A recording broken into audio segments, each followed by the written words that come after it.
नमस्कार मैत्रिणींनो, मी सुजाता स्वागत करते तुमचं माझ्या एका नवीन ब्लॉगमध्ये। तर आज मी तुम्हाला एक असा व्हिडिओ शेअर करणार आहे ज्यामध्ये तुम्हाला खूप सारी हेल्प होणार आहे किचनमध्ये। तर सगळ्यात महत्त्वाचा भाग म्हणजे आपल्याला डेली यूजसाठी लागणारा जो काही तवा असतो तो आपला चपाती करण्याने किंवा बऱ्याच वेळा भाकरी करणारे किंवा मग आपण कधी त्याच्यावरती मसाले भाजतो, तर कधी आळू वडी, चमकुऱ्याची वडी, अशा बऱ्याच काही छोट्या मोठ्या गोष्टी जर आपल्याला जर फ्राय करून घ्यायच्या असतील किंवा भाजायच्या असतील तर त्यावेळी आपण तव्याचा वापर करतो। पण होते काय अशा वेळी की तवा जो आहे तो खूप काळाकुट्ट होतो। मग अशा वेळी त्यावेळी आपल्याला ना धुण्याचं खूप टेन्शन येते। तर आज ही अशी नवीन एक जी काही सोपी ट्रिक्स आहे ती तुमच्यासोबत शेअर करणार आहे। तुम्हाला इथे दाखवते मी माझा भाकरी करण्याने जो काही तवा आहे ना, इतका काळा झालेला आहे आणि आता हा कसा क्लीन करायचा हे मी या व्हिडिओमध्ये सांगणार आहे। तर व्हिडिओवरती जर नवीन असाल तर चॅनलला सबस्क्राईब करा आणि व्हिडिओ शेवटपर्यंत नक्कीच बघा, कारण हा तवा आता फक्त 5 ते 7 मिनिटांमध्ये क्लीन होणार आहे। तर चला मग व्हिडिओला सुरुवात करूया। तर इथे ताटामध्ये ना जे काही साहित्य लागणार आहे ते मी काढून घेतलेलं आहे। एका वाटीमध्ये 2 चम्मच साखर घेतली, त्यानंतर ना इथे खायचा जो काही सोडा असतो तो घेतलेला आहे, जो काही आपण आता खाण्यामध्ये किंवा भज्यामध्ये वापरतो तो सोडा, त्यानंतर अर्धा लिंबू घेतलेला आहे। त्यानंतर इथे ना मी गॅस ऑन केलेला आहे, कारण की हा जो तवा आहे काळा कुट्ट झालेला हा आपल्याला स्वच्छ करायचा आहे। म्हणजे फक्त 1 चम्मच साखर लागणार आहे आणि 5 ते 7 मिनिटांमध्ये अगदीच जो हा तवा आहे हा चकाचक निघणार आहे। तर हा तवा ना इथे मी मीडियम मंद आचेवर म्हणजे असं गरम व्हायला ठेवलेला आहे। त्यानंतर आता हे 5-1 मिनिटामध्ये ना, म्हणजे एक थोड्या वेळामध्येच हा लगेच गरम होईल। तर थोडासा गरम झालेला बघताच तुम्ही बघू शकता धूर निघतोय। तर अशा वेळेला काय करायचं, यावरती 1 ते 1.5 चम्मच जे साखर आहे ना ते यावरती टाकायची आहे। आता हे जशी साखर टाकली ना, कारण की तवा ऑलरेडी गरम झालेला असल्यामुळे तो ना असं करपायला लागलेला आहे, त्याचं कॅरेमल तयार व्हायला लागलेलं आहे। पण घाबरायचं नाही आणि ज्या म्हणजे पूर्ण काठेपर्यंत, म्हणजे तव्याच्या सगळ्या काठेपर्यंत जो आहे ते साखर ही टाकून घ्यायची आहे, कारण की तवा तिकडे पण खूप खराब झालेला असतो। त्याचमुळे पूर्ण बाजूने जी काही साखर आहे ती टाकून घ्यायची। रोज स्वयंपाक करताना तव्यावर तेल आणि जळालेले जे काही डाग साचत जातात, त्यामुळे तवा काळा दिसायला लागतो आणि आज नेहमीपेक्षा वेगळ्या पद्धतीने हा तवा जो आहे तो मी स्वच्छ करायला घेतलेला आहे।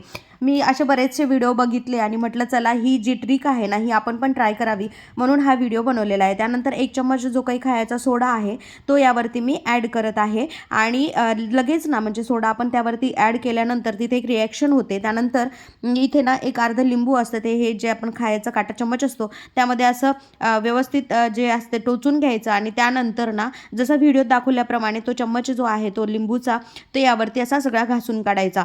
आता जिथे जिथे काळे डाग आहेत ना ते निघायला मात्र ना इथे सुरुवात होते आणि आपल्याला लक्षात देखील येते की जो काही तेलकट झालेला आहे किंवा चिवट झालेला जो काही काळा कुट्ट तवा आहे ना ते निघायला लागलेलं आहे। आता साईडला बरंचसं खराब झालं होतं, म्हणून ते काही चमच्याने जे निघत नव्हतं ना, त्यानंतर मी ते एक चाकूच्या साह्याने काढायला घेतलेलं आहे। तुम्ही बघू शकता तवा जास्त जरी खराब झाला तरी, आणि हां एक लक्षात ठेवायचं की यावेळी ना गॅस अजिबात बंद करायचा नाही, मंद आचेवर, म्हणजे एकदम गॅसची जो काही लो फ्लेम असते ना ती मात्र चालूच ठेवायची। आणि जे काही वरचं आवरण आहे ना ते निघत आहे काळं कुट्ट झालेलं, तर अशा पद्धतीनं जे आहे ना ते असं इथे करून घ्यायचं पूर्ण, म्हणजे जिथे जिथे काळे जास्त डाग आहेत ना ते लगेच साखरेमुळे आणि खायच्या सोड्यामुळे एक रिॲक्शन तयार होते आणि त्यानंतर ना हे बघू शकता तुम्ही अशी ही जशी काळी अशी ढेप ना तव्यावरची जे काही आहे ते निघत आहे। तर अजिबात इथे पेशन्स हरवायचे नाही आहेत, म्हणजे इथे मस्तपैकी जे काही आहे म्हणजे खरडून घ्यायचं साईडला, कारण तवा गरम झाल्यामुळे जे काही डाग वगैरे आहेत ना ते हलके पडलेले असतात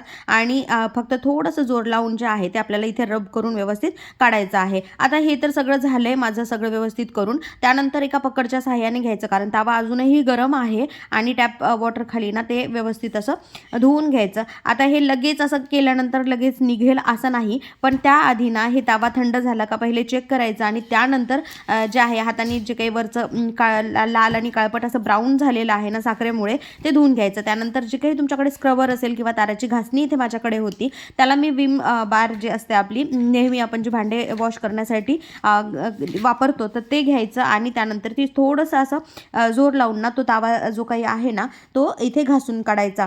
तर जे काही जळलेलं थर आहे ना जे साचलेलं असते ते इथे निघायला मदत होते। तवा वापरल्यानंतर पूर्ण थंड झाल्यावरच नेहमीच स्वच्छ करायचा, कारण की तसं जर केल्यानंतर तो जास्त काळ जो आहे तो टिकतो आणि लगेच असं गरम तव्यावरती कधी घासायचा नाही. तर त्यामुळे व्यवस्थित थंड होऊ दिला आणि त्यानंतर जे काही तवा आहे तो मी घासायला घेतलेला आहे. आता तवा नियमित स्वच्छ केला तर जास्त जाड थर काही साचत नाही. पण अधूनमधून जर ही ट्रिक तुम्ही यूज केली तर नक्कीच तवा जो आहे आपला तो लगेच चमचम होतो आणि नवीन चकाचक असा दिसायला लागतो. तर प्रत्येक तवा जो आहे तो सारखा नसतो. म्हणजे लोखंडी असतो, नॉनस्टिक असतो, स्टीलचे काही तव्या असतात, ॲल्युमिनियमचे असतात. तर ह्या प्रत्येकच ताव्याची जी काही स्वच्छ करण्याची पद्धत आहे ती वेगवेगळी असते.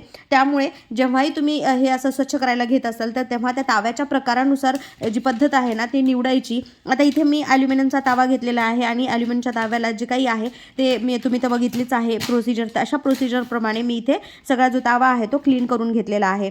तवा स्वच्छ करताना थोडासा संयम मात्र ठेवावा लागतो, कारण की आता आपण एरवी तर आहे ना आठवड्यातून एखाद्या वेळा असा तवा स्वच्छ करायचा. आता रेग्युलर तर आपण हे घासतोच आणि ताराच्या घासणीनं घासल्यानंतर की नाही थोडीशी ती चपाती जी असते ती चिकटण्याची देखील शक्यता असते. त्यामुळे पहिली चपाती करत असताना थोडंसं त्याआधी तेल टाकायचं ताव्यावरती आणि मगच चपाती वगैरे जे काही तुम्हाला बनवून घ्यायचं असेल ते तुम्ही बनवू शकता. आता इथे तवा सगळा घासून झालेला आहे. आता टॅपवर खाली तुम्हाला मी धुवून दाखवते की कसं आज निघत आहे हे, म्हणजे जे काही घाण आहे ते निघून गेलेली आहे ताव्यावरची. तर तुम्ही तवा स्वच्छ करण्यासाठी कोणती पद्धत वापरता हे मला कमेंटमध्ये नक्की सांगा. मला ऐकायला नक्कीच आवडेल आणि तुमच्याजवळ जर एखादी पद्धत असेल तर मला कमेंट सेक्शनमध्ये सांगा.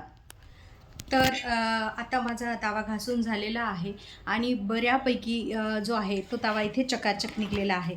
तर नक्कीच जर ही प्रोसिजर जर एक किंवा 2 वेळा जर तुम्ही परत एकदा रिपीट केली तर हा तवा जो आहे तो एकदम चकाचक निघणार आहे. आता माझाही बऱ्यापैकी तवा जो आहे तो चकाचक निघलेला आहे. तर असं आहे. हा व्हिडिओ तुम्हाला कसा वाटला मला कमेंट सेक्शनमध्ये नक्की सांगा. जेन्युअनली सांगते, हा तवा असाच निघलेला आहे. उगीच नवीन तवा मी काही इथे दाखवत नाही आहे. जो आहे तोच हा तवा आहे. बऱ्यापैकी निघालेला आहे. थोडंसं इकडे साईडला जे काळं आहे ना, तर ते ही प्रोसिजर आपण जर 1 वेळाच्या ऐवजी 2 वेळा रिपीट केली तर नक्कीच तवा चांगला तुमचाही जो काही आहे तो क्लीन निघेल. तर व्हिडिओ कसा वाटला कमेंट सेक्शनमध्ये नक्की सांगा. भेटूया अशा छानशा एका व्लॉगमध्ये पुन्हा एकदा. तोपर्यंत बाय.